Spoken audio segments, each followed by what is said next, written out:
कि current flow हुआ, ठीक है। तो जो करंट फ्लो हो रहा है तो वो क्या हो रहा है, वहां पर जो पार्टिकल्स होते हैं जो वो क्या हो रहे हैं, चार्जेस फ्लो हो रहे हैं, उसकी वजह से करंट प्रोड्यूस हुआ। अब जो करंट है उसका सिंबल क्या होता है, आई। करंट का सिंबल क्या होता है, आई। तो it is defined as the charge passing through a conductor in unit time.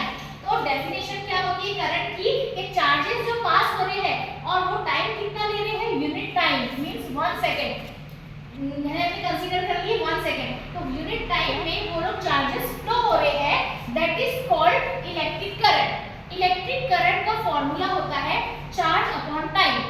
Formula क्या होता है इसका, चार्ज अपॉन टाइम। चार्ज की यूनिट है कूलम और टाइम की यूनिट है T. T means second, time हम सेकंड में लेंगे। कूलम कितने हो गए, चार्जेस, 1 और टाइम को किस में लेंगे हम, 1 सेकंड। यहाँ पे हमने कंसीडर किया टाइमिंग 1 सेकंड। और जो इलेक्ट्रिक करंट जो होता है आई, उसका सिंबल क्या होता है, एम्पियर। क्या होता है उसका symbol, ampere. Coulomb charge, 1 coulomb charge flowing पर, मतलब भाई दोनों टैंक में पानी फ्लो होगा फ्रॉम।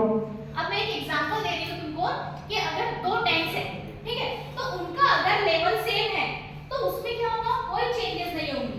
लेकिन अगर एक में ज्यादा है और दूसरे में कम है तो क्या होगा, जो ज्यादा वाला है वो अपना पानी इस कम वाले को दे देगा, यहाँ से फ्लो होना चालू होगा और दोनों का लेवल फिर सेम हो जाएगा। लेफ्ट वाला टैंक टू राइट वाला टैंक 1, कुछ इस तरह से फ्लो हो जाएगा। कब तक फ्लो होगा, जब तक दोनों का लेवल सेम नहीं हो जाता। तो ये दोनों का लेवल सेम होना, तो यही इससे मैंने क्या कंसेप्ट समझाना चाहती हूँ, पोटेंशियल डिफरेंस। मतलब क्या होता है, एक में अगर ज्यादा है, प्लस वाले ज्यादा है, तो वो क्या करेंगे, फ्लो होना चालू होंगे और वो दूसरे डायरेक्शन में जाएंगे। तो ये लोग कब तक फ्लो होते हैं, जब तक दोनों का लेवल सेम ना हो जाए। जिसके पास ज्यादा इलेक्ट्रॉन्स है वो क्या करेगा, जिनके पास कम है उनको दे देगा, तब तक क्या हो जाएगा, उनका लेवल सेम हो जाएगा। तो वही हमें बताया है, डिफरेंट लेवल है, अगर लेवल अलग अलग होता है, एक के पास ज्यादा एक के पास कम, उसी को क्या बोलते हैं, डिफरेंस इन पोटेंशियल बोलते हैं। यानी क्या हो गया, पोटेंशियल में डिफरेंस हो गया, एक के पास ज्यादा एक के पास कम, तो वो फ्लो होंगे। क्यों फ्लो होंगे, इक्वल करने के लिए, आपस में बैलेंस करने के लिए, ताकि दोनों सेम सेम हो जाए, तब तक वो फ्लो होंगे। फिर वो फ्लो होने से फिर करंट प्रोड्यूस होता है। और एक कंसेप्ट और मैंने तुमको बताई हूँ कि रेडॉक्स रिएक्शन क्या है। तो रेडॉक्स रिएक्शन में क्या क्या हो गया, ऑक्सीडेशन और रिडक्शन, दोनों को मिलाकर क्या बन गई, रेडॉक्स रिएक्शन। तो ऑक्सीजन में क्या होता है, ऑक्सीडेशन में loss of electron, electron loss हो जाते हैं।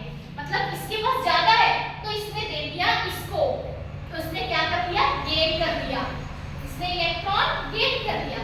और इसके पास ज्यादा थे तो इसने दे दिया इसको, क्या, ये इसी को क्या बोलते हैं, रेडॉक्स रिएक्शन। रेडॉक्स रिएक्शन किसको बोलते हैं, गेन और लॉस, ठीक है। उसमें होता है ऑक्सीडेशन प्लस रिडक्शन, जो कि मैंने यहाँ पे इस एग्जांपल से तुमको बताई है ना। इसके पास ज्यादा था तो इसने लॉस कर दिया और इसके पास कम था तो इसने गेन कर लिया। तो this is one kind of redox reaction to explain the concept potential difference. I have explained the concept of potential difference through the example of this water tanks to equal the level. ठीक है, मतलब they compete with each other until